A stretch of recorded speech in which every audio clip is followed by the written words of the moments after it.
பல பொதுமக்கள் அப்பகுதியிலே இதற்காக தனியாக நிறுவப்பட்டுள்ள மைதானத்தில் இருந்து அங்கு ஸ்டேடியம் அரங்கம் அமைக்கப்பட்டிருக்கிறது. அதிலிருந்து இந்த பறக்கின்ற விண்வெளியில் பறக்கின்ற காட்சிகளை பார்ப்பதற்காக தயாராக நூற்றுக்கணக்கான பொதுமக்கள் அமர்ந்திருக்கிறார்கள். இந்த விண்வெளி சாதனையில் தாங்களும் நேரில் பார்த்தோம் என்ற எண்ணத்தை பதிவு செய்வதற்காக அந்த காட்சிகளை தான் தற்போது பார்த்து கொண்டிருக்கிறோம். கடைசி நேர ஆய்வு கட்டங்களிலே அனைத்து விஞ்ஞானிகளும் தயாராக இருக்கின்றனர். ஒவ்வொருவரும் ஒவ்வொரு வினாடியும் தற்போது எப்படி இருக்க போது சரியாக செல்ல வேண்டும் என்பதற்காக கவனமுடன் பார்த்து கொண்டிருக்கிறார்கள். விண்ணில் ஏவப்பட்ட ராக்கெட் பறந்தவுடன் 20 நிமிடங்களுக்கு பிறகு அவை புவி சுற்றுவட்ட பாதையிலே நிலைநிறுத்தப்படும் என்று எதிர்பார்க்கப்படுகிறது. அந்த காட்சிகள் தான் தற்போது நாம் பார்த்துக் கொண்டிருக்கிறோம். இன்னும் சற்று நேரத்திலே விண்ணில் பாய இருக்கிறது.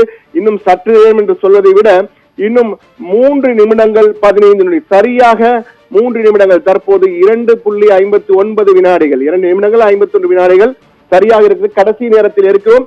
தற்போது கவுண்ட் டவுன் ஆரம்பிக்க போகிறேன் நினைக்கிறேன். எனவே நேரலை காட்சிகளாக முழு திரைக்கு செல்வோம்.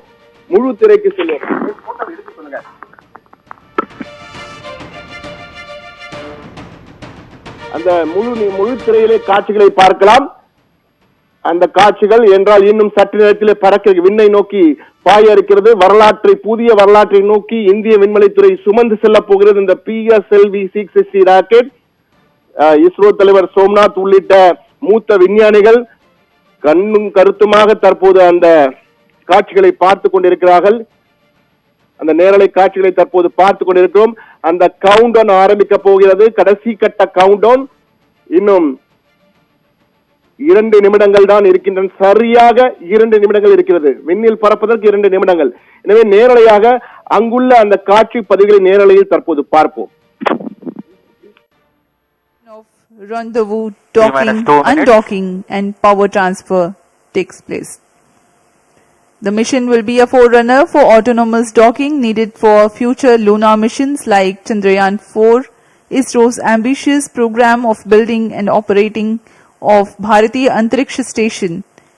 Through this mission, India is marching towards becoming the 4th country in the world to have space docking technology.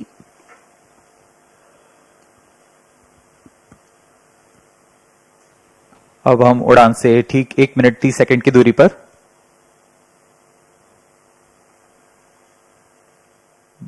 ISRO यह क्रांतिक प्रयोग भविष्य के मिशन जैसे अंतरिक्ष यान रखरखाव, स्पेस स्टेशन संचालन, अंतरिक्ष ग्रहीय मिशन जैसे अंतर्ग्रहीय मिशन जैसे चंद्रयान, गगनयान आदि मिशनों में स्वायत्त डॉकिंग இன்னும் சரியாக 15 நொடிகள்